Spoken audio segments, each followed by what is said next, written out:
നമുക്ക് അത് പങ്കെടുക്കുമ്പോഴേ മനസ്സിലാവും. ഇവിടെ പറഞ്ഞതുപോലെ ബ്രിട്ടീഷുകാരുടെ കാലത്ത് എങ്ങനെയാണോ റെയിൽവേ അതിലെ ഉദ്യോഗസ്ഥന്മാര് ഉണ്ടായിരുന്നത്, അതേപോലെ കുറേയൊക്കെ മാറ്റം വന്നിട്ടുണ്ടെങ്കിൽ ആ രീതിയിലാണ് ഉണ്ടാകുന്നത്. ഞാൻ ആ യോഗങ്ങളിൽ പങ്കെടുക്കുമ്പോൾ എന്നെ പരമാവധി സഹായിക്കുകയും ഇവിടുത്തെ പ്രശ്നങ്ങൾ അതിന്റെ മുന്നിൽ എഴുതി തയ്യാറാക്കി തരികയും ചെയ്യുന്നത് സജീവമാണ്.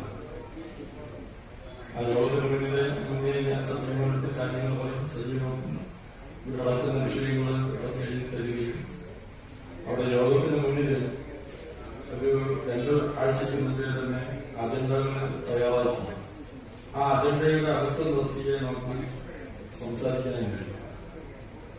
എഴുതി കൊടുത്ത് ബുക്കിലെ അജണ്ട തയ്യാറാക്കി വരുമ്പോൾ ആ പൊതുവെ അവിടെ പങ്കെടുത്തില്ലെങ്കിൽ അത് ചർച്ച ചെയ്യുകയും. അപ്പൊ അതുകൊണ്ടാണ് ഞാൻ ഇതുവരെ ഓർക്കുന്ന യോഗങ്ങളിൽ പങ്കെടുക്കുന്നത്.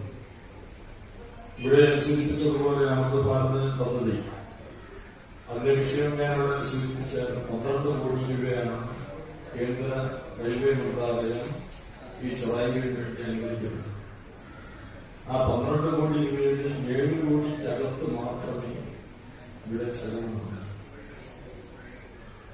ഇനിയും 5 കോടിയോളം രൂപ, 5 കോടിക്കപ്പുറം രൂപ ചെലവിട്ട് പറയാം.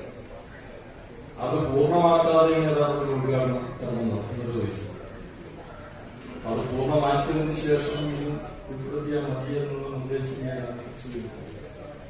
പക്ഷേ പ്രധാനമന്ത്രി രാജ്യത്തെ എല്ലാ റെയിൽവേ സ്റ്റേഷനും 60 പദ്ധതിയിലുള്ള എല്ലാ റെയിൽവേ സ്റ്റേഷനുകളും ഒരുമിച്ച് ഉദ്ഘാടനം ചെയ്യുന്നതുകൊണ്ട് ഇതും ഉദ്ഘാടനം ചെയ്യണമെന്ന് ഉള്ള അതിന്റെ അടിസ്ഥാനത്തിലാണ് ഉദ്ഘാടനം ചെയ്തത്. പക്ഷെ എനിക്ക് തോന്നുന്നത് ഇപ്പോ അതിനെക്കുറിച്ചൊരു അനക്കവുമില്ല. ബാക്കി തുക ചെലവാക്കുന്നതിനെ സംബന്ധിച്ച് അതിൽ പാസഞ്ചേഴ്സ് അസോസിയേഷന്റെ ഒരു പ്രധാനപ്പെട്ട കർത്തവ്യം, കടമ ഇവിടെ നിർവഹിക്കാനാണ്. ഇപ്പൊ ഇരിക്കുന്ന അംഗങ്ങളില്ല. മഹാഭൂരിപക്ഷം പേരും സ്ഥിര യാത്രക്കാർ, കുറച്ചുപേര് മാത്രമേ സ്ഥിര യാത്രക്കാർ. പക്ഷെ നമ്മൾ രാവിലെ 7 മണി തൊട്ട് ഒരു